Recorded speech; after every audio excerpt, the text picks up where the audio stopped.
नमस्कार, ABP news में आपका स्वागत है। मैं हूं रोहित सिंह सावल।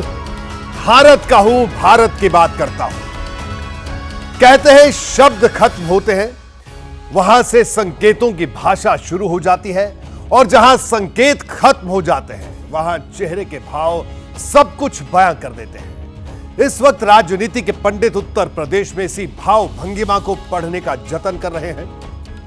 मामला यूपी बीजेपी में मची खींचतान से जुड़ा है, जहां आज मुख्यमंत्री योगी आदित्यनाथ और डिप्टी सीएम ब्रजेश पाठक के बीच बातचीत की तस्वीरें सुर्खियों में रही। इस बीच केशव प्रसाद मौर्य ने समाजवादी पार्टी पर हमला बोलते हुए कहा कि जनता कुशासन से मुक्ति के बाद सुशासन में जी रही है। इन दो बातों के बाद अब पहले की तमाम अटकलें रिवर्स गियर में है। इसके साथ ही आज बात होगी अखिलेश यादव के उस डबल इंजन प्लान की जिसने मायावती को परेशान कर दिया। बीजेपी भी सावधान दिख रही है। बात दिल्ली की सबसे बड़ी खबर की भी होगी, जहां कोचिंग सेंटर में पानी भरने से 3 छात्रों की मौत का मुद्दा आज सड़क से संसद तक गूंजा। इस पर टोपी ट्रांसफर वाली सियासत भी जारी है। लेकिन सबसे पहले बात हलवे की करेंगे। जी हां, आमतौर पर इसका इस्तेमाल मुंह मीठा कराने के लिए किया जाता है, लेकिन आज राहुल गांधी ने कुछ अलग किया। उन्होंने सरकार पर कड़वाहट भरे हमले के लिए हलवे का इस्तेमाल किया। मुद्दा बजट का था। राहुल यह साबित करना चाह रहे थे कि सरकार ओबीसी को उनकी वाजिब भागीदारी नहीं दे रही। इसके लिए उन्होंने हलवे का सहारा लिया।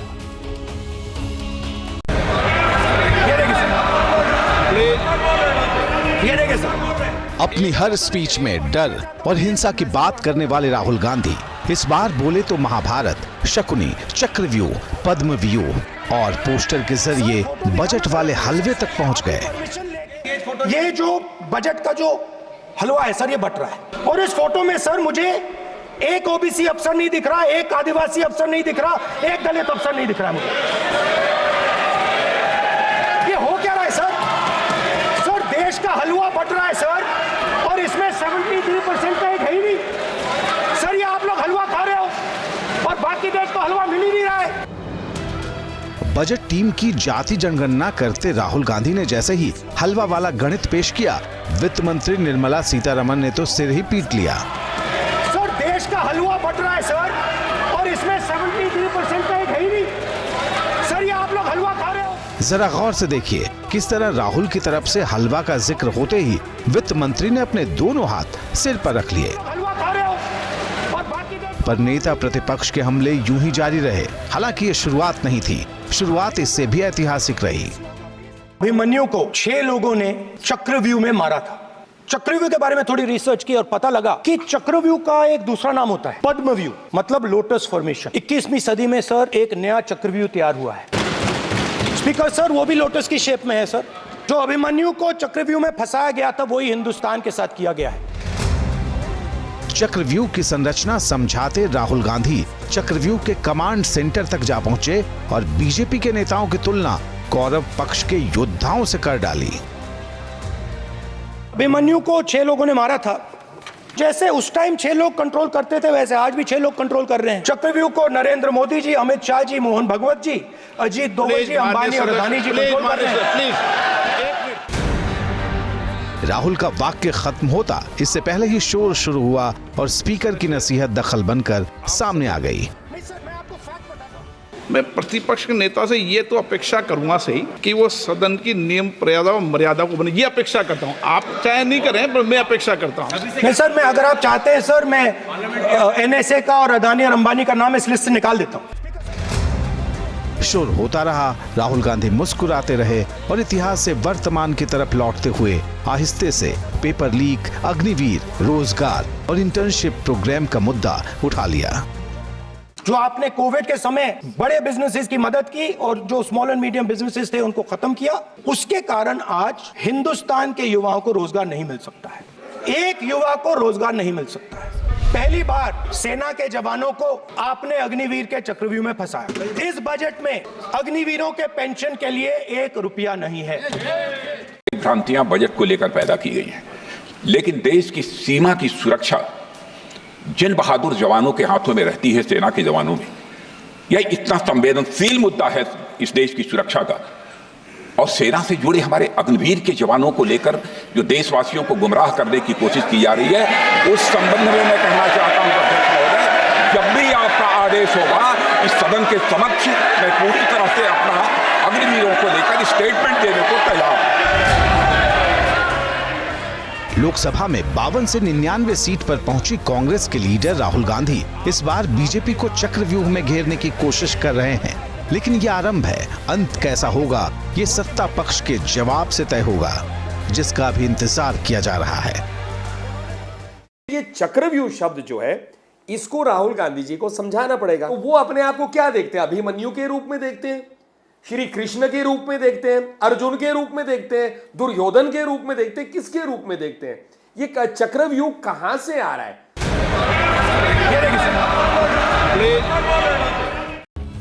देखिए, एक पुरानी कहावत है, दिल का ताड़ बनाना, मतलब किसी भी बात को बढ़ा चढ़ाकर पेश करना।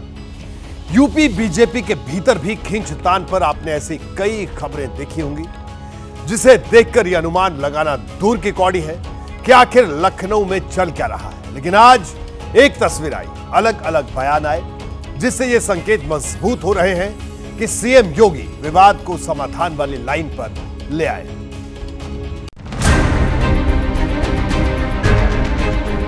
मेरे दोनों सहयोगी उप मुख्यमंत्री जो है श्री केशव प्रसाद मौर्य जी, श्री ब्रजेश पाठक जी।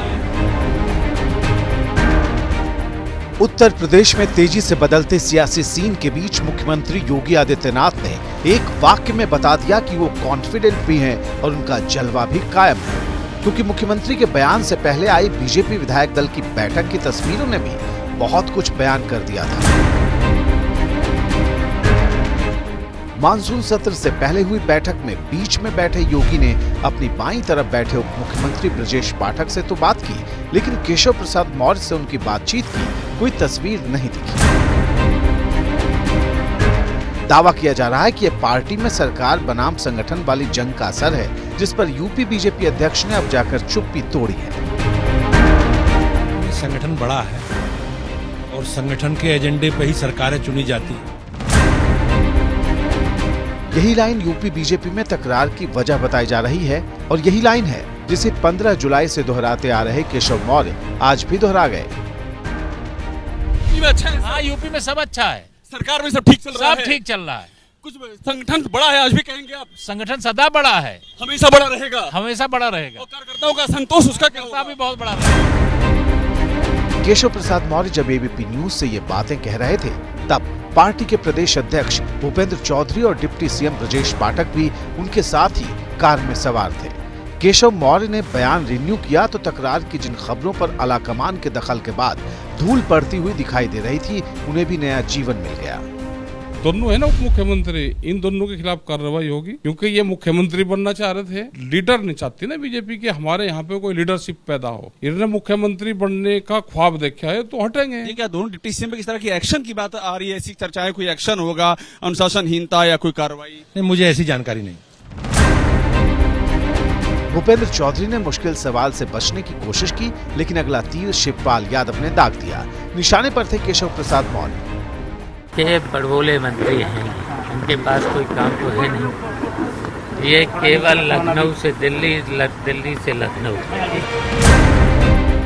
दरअसल केशव प्रसाद मौर्य ने सोशल मीडिया पोस्ट में समाजवादी पार्टी प्रमुख अखिलेश यादव पर निशाना साधा था।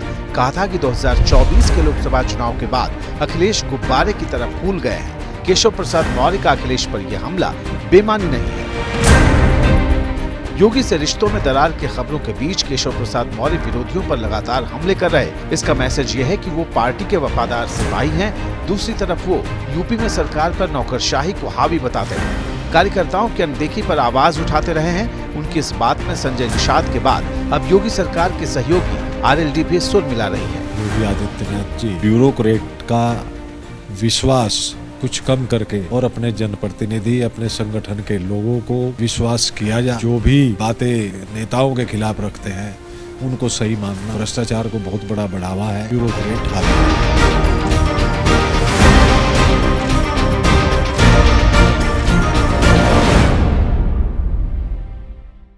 और अब बात अखिलेश यादव के डबल इंजन प्लान की। मामला यूपी विधानसभा में नेता प्रतिपक्ष के पद पर ब्राह्मण चेहरे माता प्रसाद पांडे की ताजपोशी का है, जिसके बाद यूपी में सियासी पारा चढ़ गया। अखिलेश यादव के इस ब्राह्मण कार्ड पर मायावती सबसे ज्यादा हमलावर है, तो बीजेपी पूछ रही है कि पीडीए की पीठ में छुरा क्यों घोंपा। इस बीच विधानसभा में माता प्रसाद पांडे के बगल में शिवपाल सिंह यादव बैठे नजर आए। इसे अखिलेश का डबल इंजन वाला प्लान बताया जा रहा है।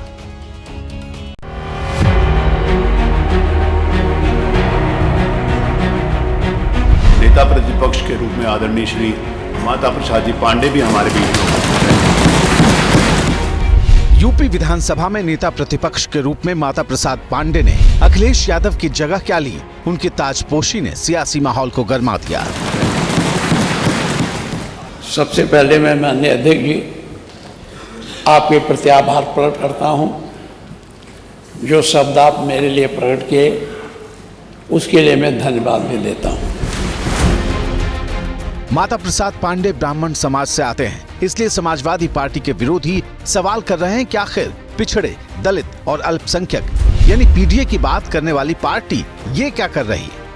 सबसे ज्यादा चर्चा में है बीएसपी सुप्रीमो मायावती का ये सोशल मीडिया पोस्ट, जिसमें उन्होंने लिखा, सपा मुखिया ने लोकसभा चुनाव में खासकर संविधान बचाने की आड़ में यहां पीडीए को गुमराह करके उनका वोट तो जरूर ले लिया, लेकिन यूपी विधानसभा में प्रतिपक्ष का नेता बनाने में जो इनकी उपेक्षा की गई, ये भी सोचने की बात। ब्राह्मण और दलित समीकरण के दम पर मायावती की पार्टी ने इतिहास में बड़ी कामयाबियां दर्ज की हैं।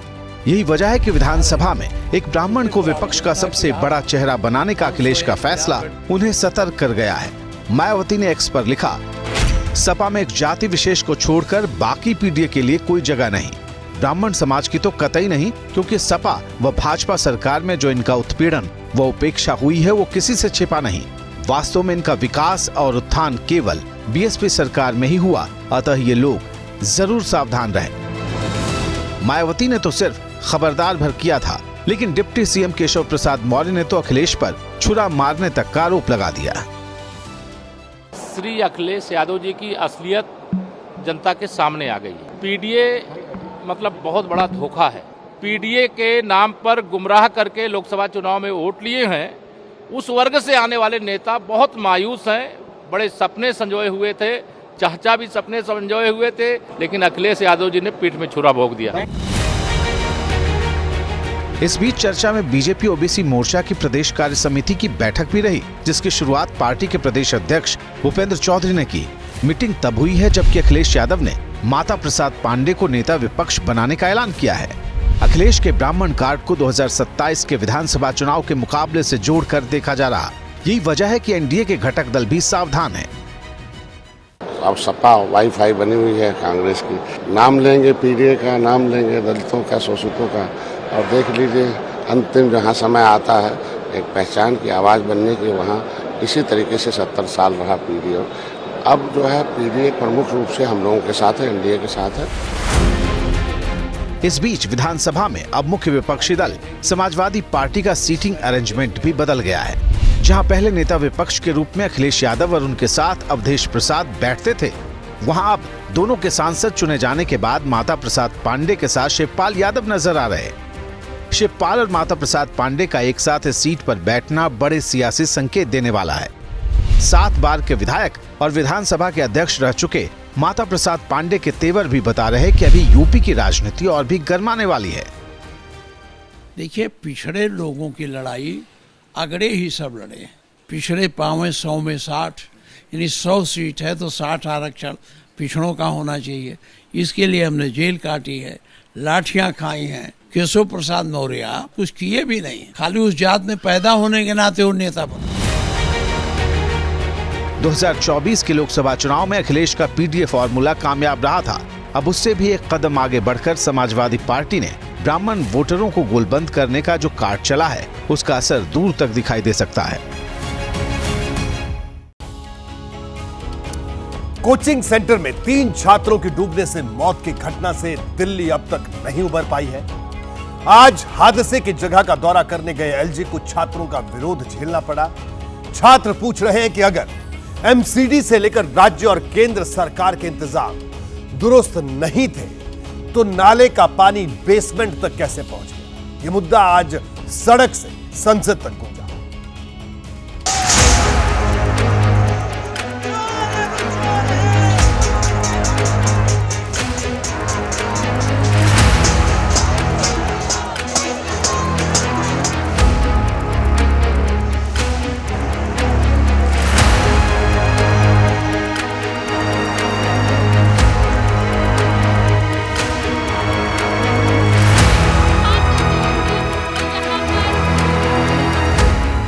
आंखों में आईएएस बनने का ख्वाब लेकर जो कोचिंग सेंटर में पढ़ाई करने गए थे, उन छात्रों को लापरवाह सरकार और अफसरों का सिस्टम लील गया। इतने बड़े हादसे की जिम्मेदारी लेने के बजाय अब चल रहा है टोपी ट्रांसफर का खेल। केंद्र बनाम राज्य सरकार, एमसीडी बनाम कमिश्नर। केजरीवाल जी अंदर बैठे हैं, ना तो अपनी गद्दी छोड़ रहे हैं ना इस्तीफा दे रहे हैं। दिल्ली की जनता को सिर्फ उन्होंने मूर्ख बनाया है। दिल्ली मुफ्त पानी बिजली किया था, पानी मुक्त हो गई दिल्ली और बिजली करंट से हो गई। भाजपा ने असंवैधानिक तरीके से अधिकारियों का कंट्रोल एलजी के हाथों में दे रखा है। भाजपा का आशीर्वाद प्राप्त है ऐसे अधिकारियों के। दूसरी तरफ अपने होनहार साथियों को खोने वाले छात्र पूछ रहे, बताओ आखिर कौन है जिम्मेदार?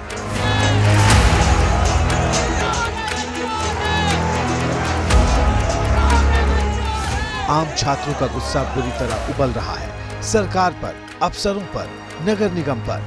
एलजी विनय कुमार सक्सेना हादसे की जगह पहुंचे तो उन्हें जबरदस्त विरोध झेलना पड़ा।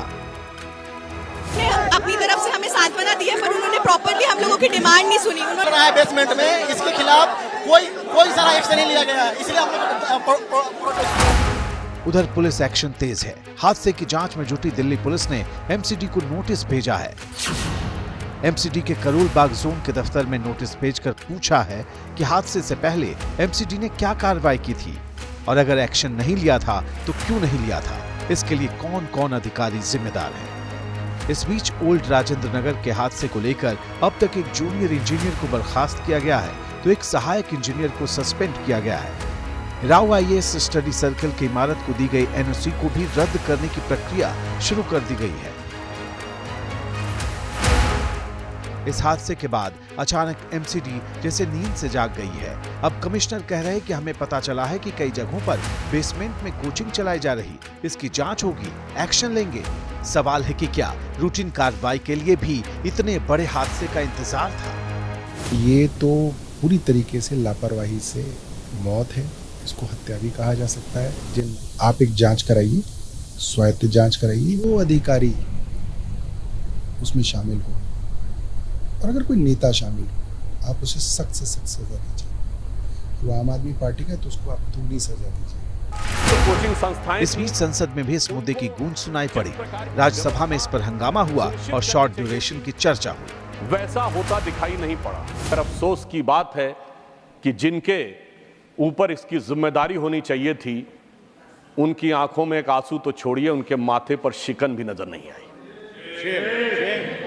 बजाय ये कोचिंग क्लासेस और लाइब्रेरी 20-20, 25-25 साल से चल रहे हैं और उस समय एमसीडी में 15 वर्षों से सत्ता पक्ष भारतीय जनता पार्टी का शासन था। क्या किया आपने उस समय? आपको दिल्ली के हर काम में रोड़ा लगाना है, रोकना है। और ये राजनीति लापरवाही बनाम जिम्मेवारी की नहीं होनी चाहिए, जिम्मेवारी होनी चाहिए। लापरवाही तो हुई है, किसी ना किसी को तो उसमें उत्तर देना पड़ेगा। और इसी खबर से जुड़ी एक बड़ी खबर इस वक्त आपके सामने, दिल्ली हादसे से जुड़ी हुई इस वक्त की बड़ी खबर आ रही है। आपको बता दें कि गृह मंत्रालय ने, केंद्रीय गृह मंत्रालय इस मामले पर कमेटी का गठन किया है। यह कमेटी हादसे की वजह का पता लगाएगी और जिम्मेदारी भी तय करेगी, साथ ही नीति में बदलाव को लेकर भी सुझाव देगी। दिल्ली हादसे पर कमेटी बनाई गई है, गृह मंत्रालय ने कमेटी बनाई है। 30 दिन के भीतर इस कमेटी को अपनी रिपोर्ट भी देनी है। इस वक्त की बड़ी खबर, दिल्ली कोचिंग सेंटर हादसे से जुड़ी हुई गृह मंत्रालय ने कमेटी बनाई। यह कमेटी तमाम कारणों की जांच करेगी और 30 दिन के भीतर अपनी रिपोर्ट भी सौंपेगी। इस वक्त की बड़ी खबर, दिल्ली कोचिंग सेंटर हादसे को लेकर गृह मंत्रालय ने कमेटी बनाई है, जो कि इस पूरी घटना की जांच करेगी, वजहों का पता लगाएगी और गृह मंत्रालय की कमेटी 30 दिन के भीतर अपनी रिपोर्ट भी सौंपेगी। तो समाजवादी पार्टी के टिकट पर गाजीपुर से लोकसभा चुनाव जीतने वाले अफजाल अंसारी को बड़ी राहत मिली है।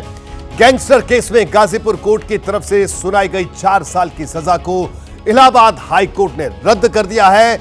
इसकी वजह से अफजाल अंसारी की लोकसभा सदस्यता पर मंडरा रहा खतरा टल गया है। सरकार ने हाई कोर्ट में सजा बढ़ाने की मांग की थी, जबकि अफजाल अंसारी की तरफ से 4 साल की सजा रद्द करने की अपील की गई थी। अफजाल अंसारी ने हाई कोर्ट के फैसले को इंसाफ की जीत बताया है। हमें इंसाफ मिला है, राहत नहीं मिलने वाला शब्द हमें नहीं सूट कर रहा। कंजूसी से आप इसको राहत मिलना कहते हैं।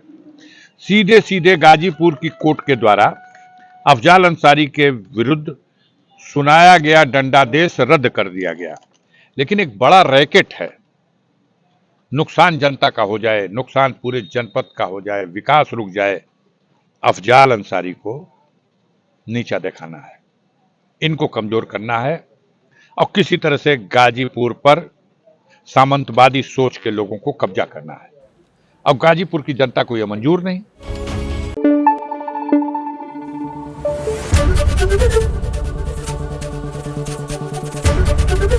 एबीपी न्यूज आपको रखे आगे।